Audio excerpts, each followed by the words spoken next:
Bonjour et bienvenue dans l'entretien du jour. Je reçois aujourd'hui un invité aux 1000 vies, aux 1000 facettes. Il a été entrepreneur, il a été blogueur, il a été investisseur, commentateur, consultant, chef d'entreprise. Il est devenu fameux en tant qu'influenceur. Il a quasiment inventé le concept à lui tout seul. Il l'a incarné en tout cas pendant de nombreuses années. Mais c'est un écrivain que je reçois aujourd'hui. Emery Dolliger, bonjour. Bonjour André. Merci d'être avec nous aujourd'hui. On vous reçoit parce que vous venez de publier un ouvrage très particulier, très étonnant, qui s'appelle « Sans précédent ». Mais Emery, avant de parler de « Sans précédent », comment ça va ? Ça va bien. Ça va bien ? Ouais. Moi, je vous ai pas mal suivi pendant les 2 confinements. Ouais. Et le premier, on en avait déjà parlé ici. Vous n'étiez pas en plateau, mais on avait salué vos vignettes sur la vie culturelle, qui était absolument formidable. Ah, je savais pas. Et là, pour le 2e confinement, vous nous avez sorti un truc absolument dingue. Vous avez été sans doute gêné, comme beaucoup d'entre nous, par la fermeture des librairies. Très. Et pendant chaque 31 jours qu'a duré la fermeture des librairies, vous avez reçu en vidéo et en live un écrivain. On va regarder ce que ça donnait tout de suite. Donc tu as écrit, mais tu es aussi scénariste, donc tu as forcément des routines d'écriture. Ah oui, absolument. Moi, j'ai des routines d'écriture. Vas-y. Ah oui, j'en ai plein. En fait, moi, je trouve que l'écriture, c'est un travail extrêmement long et fastidieux. Donc, mon but est à chaque fois de découper, de faire des confettis des de confettis. Ce que doit être. Oui, c'est-à-dire de faire tout petit par tout petit. C'est-à-dire qu'un jour, je me souviens, quand j'étais plus jeune, on me disait commence par ce qu'il y a de plus dur, comme ça, tu seras soulagé. Ouais. Alors moi, je fais très exactement l'inverse. C'est-à-dire que je commence par ce qu'il y a de plus facile et je me dis, c'est déjà un pas de fait. Alors, c'était un enchantement pendant 31 jours. On regrette presque les librairies rouvertes. On m'a dit qu'on regrettait un petit peu. C'était un truc un peu fou, effectivement. Je trouvais que la fermeture des librairies était quelque chose d'incongru. Mais je n'avais pas envie d'y aller en mode je vais manifester contre. J'avais envie de faire quelque chose pour. Alors je me suis dit, autant donner la parole à ceux qui écrivent, donc aux auteurs. Et donc j'en ai interviewé un tous les jours, une fois un homme, une fois une femme. C'est l'époque qui veut ça. Et pendant 3-4 minutes, qui forcément allaient vers 10 minutes, et ils me racontaient leur dernier livre, leur routine d'écriture, et puis quelques conseils bibliographiques. Tout ça est en ligne sur Facebook, c'est retrouvable sans aucun problème. Et tout ça de façon très simple, avec juste un téléphone, et en mode FaceTime. Et puis j'enregistrais ce que je voyais, et puis je publiais ce que je voyais. C'est-à-dire qu'il n'y a pas de montage, il n'y a rien, c'est from scratch, c'est tout simple. Et puis ça mettait un peu de bonne humeur, un peu de joie, les commentaires étaient élogieux. Ils ont vendu des livres apparemment pendant cette période-là grâce à ces petites choses-là. Donc je suis très heureux d'avoir à ma façon contribué au détournement des fermetures de librairies. Ouais, on attend presque le prochain confinement pour que vous fassiez un nouveau truc peu incroyable. Quand le 2e confinement a commencé, je me suis dit mais qu'est-ce que je vais faire ? Est-ce que je vais faire quelque chose ? Et puis j'avais pas envie. Et puis merci le gouvernement d'avoir fermé les librairies. Alors pendant le 2e confinement, vous avez trouvé une vraie grosse activité aussi. On va en parler. Ça s'appelle. Alors c'est un ouvrage, à la fois un ouvrage et un objet digital, ça s'appelle Sans précédent. Oui. Est-ce que vous pouvez nous raconter ce projet, qui est là aussi un projet un peu fou ? Oui, c'est un projet un peu fou qui part d'une conversation que j'ai eue avec quelqu'un de la SNCF, parce que c'est de ça dont on parle, qui m'a dit « Tiens, on va faire quelque chose autour du confinement. » C'était le premier confinement. « Est-ce que tu ne voudrais pas nous aider ? Est-ce qu'il n'y aurait pas une idée ?» etc. Et moi, j'ai proposé quelque chose de totalement ringard, c'est-à-dire de faire un livre. Il préparait des webdocs, il préparait des reportages, des choses très animées, etc. Et moi, je proposais quelque chose de très figé et de très écrit. Et ils m'ont dit il est fou ce gars-là, mais pourquoi pas ? Et ma condition, c'était d'aller au plus proche des gens. C'est-à-dire d'aller à Nice, d'aller à Marseille, d'aller à Lille, d'aller à Strasbourg, d'aller à Nantes, d'aller à peu près partout dans toute la France. Je crois que j'ai pas loin de 20 000 kilomètres parcourus en train pendant cette période-là. Je crois que c'est 18 000 et des brouettes. Et je suis allé rencontrer les cheminots. Et je les ai juste écoutés et j'ai juste retransmis ce qu'ils m'ont raconté.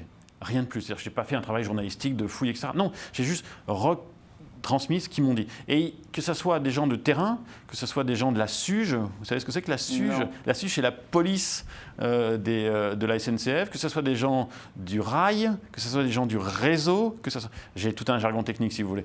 Et bref, je suis allé voir 150 personnes dans toute la France, à tous les niveaux hiérarchiques, qui m'ont raconté leur train, qui m'ont raconté leur SNCF. Et c'est un truc assez fou, parce que moi je suis rentré dans cette histoire-là avec la position très française de râler contre le train, ils sont toujours en retard, ils nous prennent en otage pendant les grèves, c'est grâce à nos impôts qu'ils vivent, enfin tout ce qu'on peut entendre, ils ont des avantages sociaux extraordinaires, etc. etc. Je ne suis pas allé vérifier parce que ce n'était pas mon rôle, je ne suis pas journaliste, mais je suis juste allé les entendre pour voir, pour apporter un autre son de cloche. Et j'ai découvert que ces gens-là, d'abord, ils adoraient leur métier, ce qui est assez rare, j'avoue, dans tous les gens que je peux fréquenter. En général, les gens disent oui, je fais ça parce que... Mais non, eux, ils aiment vraiment ça. Ils ont un autre truc qui est assez fou et qui m'a envoyé quelques claques à la figure, c'est leur utilité. Ils ont besoin de se sentir utiles en permanence. Alors après mes années de digital où se sentir utile est un peu compliqué, là, subitement, ça remet un peu l'église au milieu du village ou les rayures du zèbre, enfin, c'est en fonction des chapelles de chacun.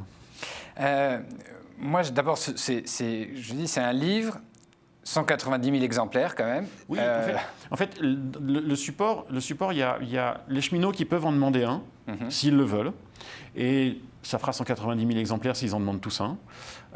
Et puis à côté de cela, j'ai poussé pour que le grand public puisse lire, parce que c'est un peu dont on parle aussi. Et donc j'ai proposé qu'on fasse un site web, sans-précédent.com. Et puis je me suis dit, il y a peut-être des gens qui n'aiment pas lire, donc on a fait un audiobook, donc on peut l'écouter aussi. Et tout ça est gratuit, accessible en ligne. C'est un site web qui est illustré avec un grand talent par Cecilia Castelli. Oui, une Italienne superbe. Donc les illustrations sont magnifiques, on les voit à l'écran. Et vous êtes même chargé de la narration. Donc oui. Ça, c'est un livre qui s'écoute, c'est assez agréable aussi. Oui, c'est ma voix que vous entendez. Multifacette. Moi, ce qui m'a frappé d'abord, c'est qu'on a tous un souvenir avec la SNCF. Ouais. Vous évoquez le vôtre, les premiers. J'en évoque deux. J'en évoque un avec ma grand-mère et mon premier voyage seul. J'imagine que vous, c'est pareil. Vous devez avoir un premier moment où vous êtes rentré dans ce train où ça faisait du bruit, c'était bizarre, ça circulait bizarrement, il y avait des gens autour de nous, il y avait le contrôleur, ça c'est les premières fois. Et puis la première fois où vous partez tout seul. Moi, la première fois où je suis parti tout seul, j'ai pas pu m'asseoir parce que j'avais un objet très encombrant dans la planche de surf.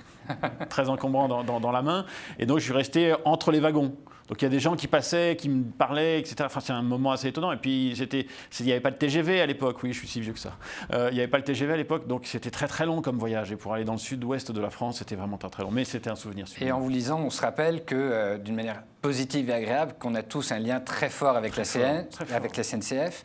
Et parce que si je reviens à la genèse de ce travail que vous avez produit, de ce livre, au moment où la crise du Covid commence, au moment où le confinement commence, on sort à peine, je ne sais même plus si on en était complètement sorti, d'une grève énorme. On était tout juste sorti.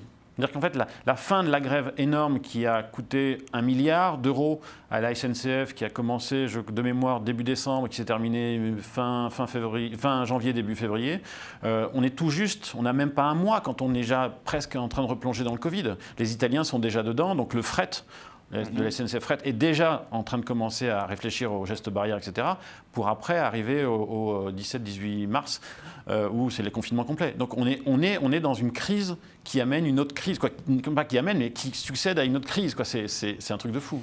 Et on le rappelle, la SNCF qui a un nouveau patron depuis 1 an à peu près. Depuis novembre. Il était à peine arrivé que déjà il tombe sur une crise sociale. Ouais. Donc en fait, c'est ça qui est assez fou, c'est que quand on arrive dans une entreprise, en général, on organise son COMEX, son comité de direction. Donc lui, il n'avait même pas eu le temps d'organiser son comité de direction, que déjà, il fallait qu'il gère une crise. Et il était encore en train de l'organiser quand la deuxième crise est arrivée. Donc c'est assez fou. Et donc vous avez participé en écoute à tous les COMEX ? Oui, à tous. Pendant 3 mois ? Pendant toute la période de confinement, c'est-à-dire pendant les 2 mois de confinement, où tous les matins à 8h, parce que c'était tous les matins à 8h, j'écoutais avec mon téléphone ce qui se disait autour de la table du COMEX. Mais il n'y a pas que ça qui est fou. J'ai parlé avec les syndicalistes qui m'ont raconté leur train, qui m'ont raconté le syndicalisme à la SNCF. Et ce n'est pas celui qu'on croit. C'est ça qui est intéressant. Et puis il y a un autre truc qui m'a un peu agacé, c'est que pendant les 4 interventions du président de la République, à aucun moment, il a cité le mot de cheminot. Alors que sans les cheminots, à cette époque-là, on n'avait pas de nourriture dans les centres-villes, parce que c'est passé par le train. On n'avait pas des produits de première nécessité, comme on dit, mais pas que de la nourriture, les produits chimiques pour pouvoir se soigner, etc. Les hôpitaux n'étaient pas réapprovisionnés, merci, etc. Donc il y avait toute une histoire. Et quand le président de la République, à aucun moment, cite la deuxième ligne de cheminot, moi je me dis, mais c'est bizarre. Pourquoi il ne le fait pas? Qu'est-ce qui se passe? Il a oublié, c'est un élément de langage qui a été oublié, la plume de l'Élysée a oublié qu'il y avait des cheminots, et puis, bon, du coup, je lui ai écrit. Vous lui avez écrit. Et il vous a répondu. Et il m'a répondu. Et la lettre est dans... C'est une lettre enflammée, très étonnante. Enfin, pour ceux qui ont lu la lettre qu'il a écrite à la suite de la mort de Maradona, très enflammée, vous allez retrouver le même ton. C'est assez étonnant. Donc c'est là où on se dit que peut-être c'est vraiment lui qui l'a écrite. Moi, je trouve qu'il y a un moment formidable dans le livre où vous parlez de la manière dont les trains santé ont été affrétés et la mobilisation qu'il y a eu. C'est fou. Moi, ce que je voudrais que vous nous racontiez, c'est, selon vous, qu'est-ce qui a changé dans les rapports entre la direction et les cheminots? Est-ce que la crise a fait émerger quelque chose de neuf, quelque chose de nouveau? Est-ce que ça risque de se prolonger dans l'avenir? Est-ce que ça va transformer la SNCF? Alors, je ne sais pas si ça risque de se prolonger dans l'avenir. Je sais que les anciens cheminots avec qui j'ai parlé m'ont tous dit « on espère, mais on n'y croit pas que ça va changer ». Et si je reviens au début de votre question, qui est de dire qu'est-ce qui a changé pendant cette crise, bon, alors ce n'est pas le même système de management. Le président actuel est quelqu'un qui vient du terrain. C'est-à-dire que quand il rentre à 25 ans, c'est sur le terrain, et puis il monte tous les échelons. Donc c'est intéressant, alors que les présidents d'avant, pas forcément. Donc il y a déjà un changement. Et d'ailleurs, un conducteur me l'a dit, quand on voit Farandou qui rentre dans la cabine de pilotage et qui fait 3 mouvements, et on voit tout de suite qui c'est. On voit tout de suite qui c'est. Donc il y a tout de suite le respect. Donc après, on peut parler d'autre chose.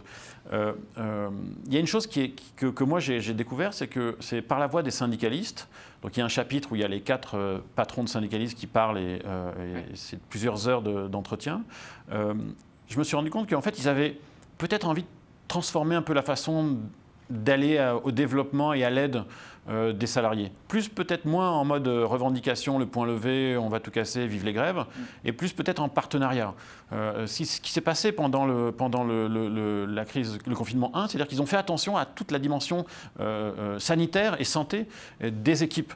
Et c'était eux les garde-fous de cette dimension-là. Vous en parlez beaucoup avec les WhatsApp, qui est devenu un outil de la vie quotidienne entre les collaborateurs, pour soutenir ceux qui étaient un peu en situation de faiblesse. Ça aussi, c'est un enseignement de solidarité. Il y a le basculement numérique. C'est-à-dire que la crise, on le voit aujourd'hui pour nous tous, on est en visioconférence, on a des calls, on a des Teams, on a des Zoom, on a tout ce que vous voulez.